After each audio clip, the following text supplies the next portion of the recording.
Ministerio de Trabajo en el Ecuador acaba de expedir un polémico acuerdo ministerial por el cual estaría estableciendo que la enfermedad producto del virus que hoy nos acecha a todo el planeta pues no constituiría ni enfermedad profesional ni mucho menos un accidente laboral. Pero lo curioso del tema es que al día siguiente de haber emanado este acuerdo, pues el ministerio expide un segundo acuerdo que estaría, entre comillas, corrigiendo al primero. En este contexto vamos a hacer una mirada objetiva, un análisis de este caso, más que nada para determinar si este segundo acuerdo es más tranquilizante que el primero. Bienvenidos a todos al segmento Analizando Casos de nuestro canal de YouTube Conseiler. Les saluda Enrique Conza, abogado y consultor en Derecho Público con énfasis en el Derecho Administrativo y las compras públicas en el Ecuador. Y para hoy, el análisis a los acuerdos ministeriales emanadas por el Ministerio de Trabajo. Veamos los antecedentes. Antecedentes. Con fecha 28 de abril del 2020, el Ministerio de Trabajo, mediante acuerdo ministerial número MDT-2020-022, determina que la enfermedad que hoy nos agobia producto del virus no constituye un accidente de trabajo ni una enfermedad profesional. Con fecha 29 de abril del mismo año, el Ministerio de Trabajo, mediante acuerdo ministerial número MDT-2020-023, reforma el único artículo del acuerdo anterior. Análisis. El análisis lo vamos a realizar en orden cronológico en que se presentaron o se expidieron estos acuerdos ministeriales. Veamos lo que nos dice el primero, específicamente el número 22. Artículo 1. Determinar que la enfermedad del coronavirus COVID-19 no constituye un accidente de trabajo ni una enfermedad profesional, en virtud que la misma fue declarada el 11 de marzo por la Organización Mundial de la Salud como pandemia. La mencionada enfermedad se encuentra en fase 3, es decir, que su contagio es comunitario en el territorio nacional, conforme lo indicado por la Autoridad Sanitaria Nacional y el Comité de Operaciones de Emergencia Nacional COE, a través de su secretaría. Aquí hay varios conceptos que hay que analizar. Por un lado, lo que es un accidente laboral. Por otro lado, lo que es una enfermedad profesional. Para ello, veamos lo que nos dice el Código de Trabajo al respecto. En el artículo 348 se refiere al accidente de trabajo en los siguientes términos. Accidente de trabajo es todo suceso imprevisto y repentino que ocasiona al trabajador una lesión corporal o perturbación funcional, con ocasión o por consecuencia del trabajo que ejecuta por cuenta ajena. De esto podemos extraer que el accidente laboral es toda lesión que sufre un trabajador en el ejercicio de sus funciones. En este contexto, vamos a poner un ejemplo.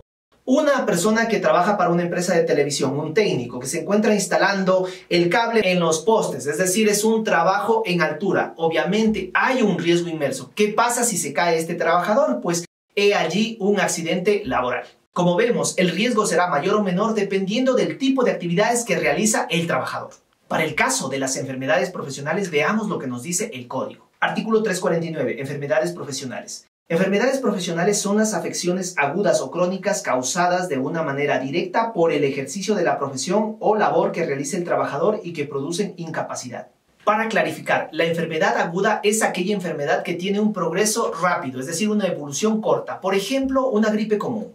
Pero en el caso de una enfermedad crónica tiene una evolución mucho mayor, es decir, permanece en el tiempo. Un ejemplo de esto último podemos decir un cáncer adquirido por un trabajador que realiza actividades con equipos que emanen radiación. Ahora bien, muchos dirán, pues bueno, lo que hizo el ministerio simplemente fue decir que esta enfermedad no sea considerado ni accidente laboral ni enfermedad profesional.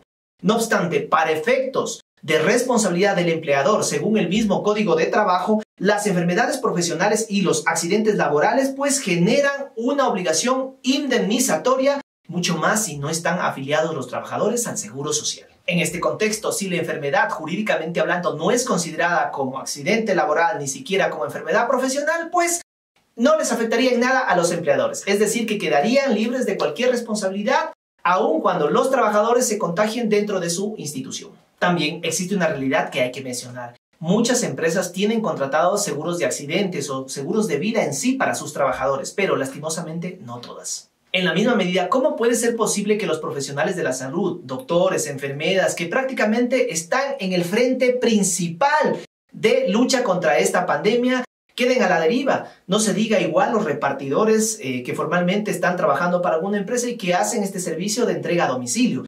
Existe un riesgo eminente, sin embargo, el acuerdo inicial no los protegería.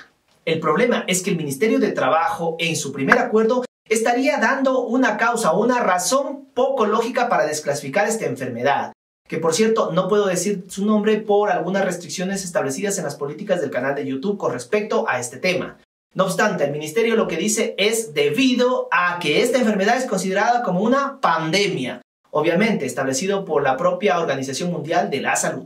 Estimados servidores públicos del Ministerio de Trabajo, si bien la OMS definió a esta enfermedad como una pandemia, producto del contagio masivo que ya no solo se da en un determinado grupo de personas o población, sino a nivel mundial, ustedes estarían olvidando lo que dispone la OIT, es decir, la Organización Internacional de Trabajo, de la cual Ecuador es miembro desde 1934, quien publicó algunas preguntas y respuestas con relación al trabajo y en relación a la enfermedad presente. Veamos.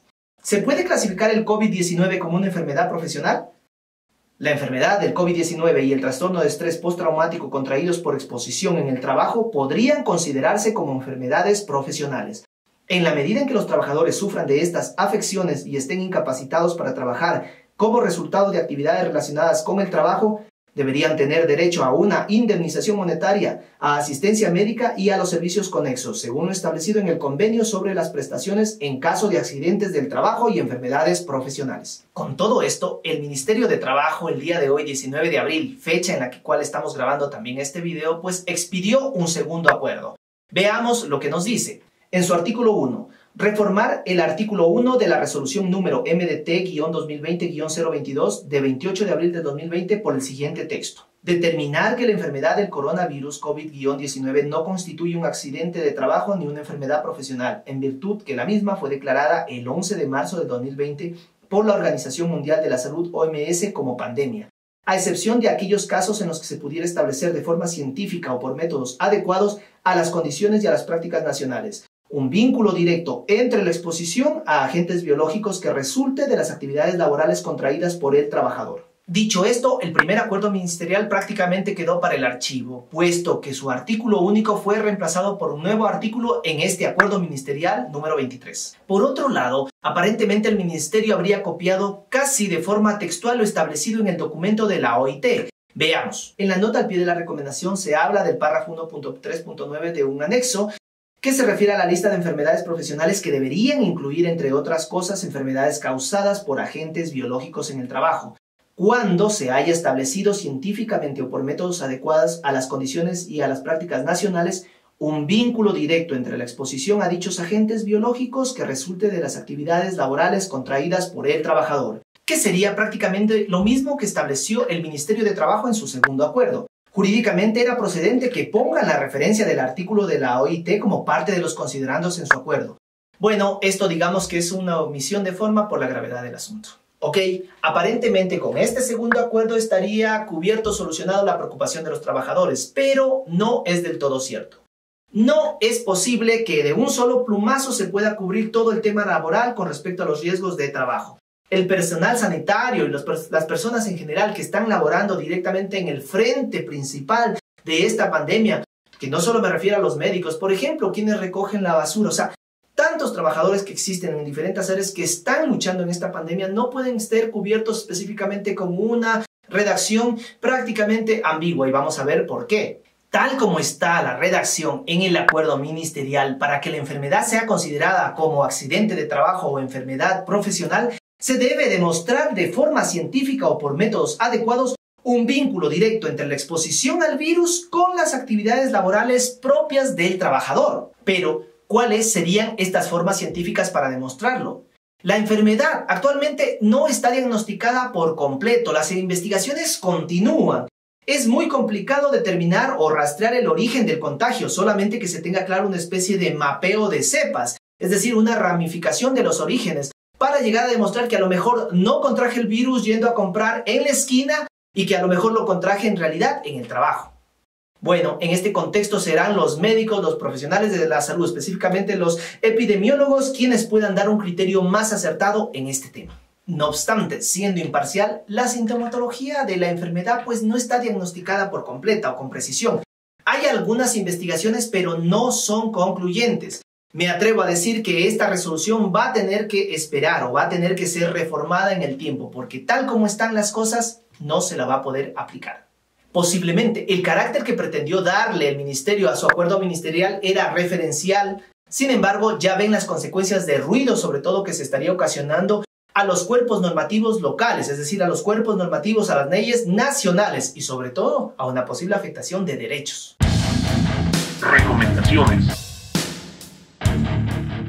Si bien errar es de humanos, antes de emanar cualquier disposición y sobre todo que tenga el carácter nacional, conocer la normativa local, los convenios y acuerdos internacionales suscritos por el país, para tener mayor seguridad jurídica, mayor motivación y en cierta medida puedan ustedes medir el impacto que darían estas disposiciones a los administrados antes de expedirlas. Cada ministerio tiene la rectoría de un determinado sector. En este caso, el problema no solo relaciona al sector laboral, sino obviamente el sector salud. Por ende, las entidades públicas deben coordinar antes de emanar sus disposiciones con todos los sectores que estén relacionados para tener mayor robustez y precisión en sus disposiciones. Indistintamente de que esta enfermedad sea considerada como accidente laboral o enfermedad profesional, los empleadores están obligados a proveer de los bienes e insumos relacionados con la seguridad industrial, con la salud ocupacional de todos sus trabajadores. En este contexto, es recomendable que los mismos ya planifiquen la provisión de estos bienes, de estos insumos, que establezcan mecanismos y espacios de distanciamiento social, de flujo de tráfico adecuado, entre otros. Listo, para los fines pertinentes, en la descripción del video les dejo los links para descargar tanto los acuerdos ministeriales como también el documento elaborado por la Organización Internacional del Trabajo. Eso ha sido todo por hoy y nos vemos en otra ocasión. Hasta pronto.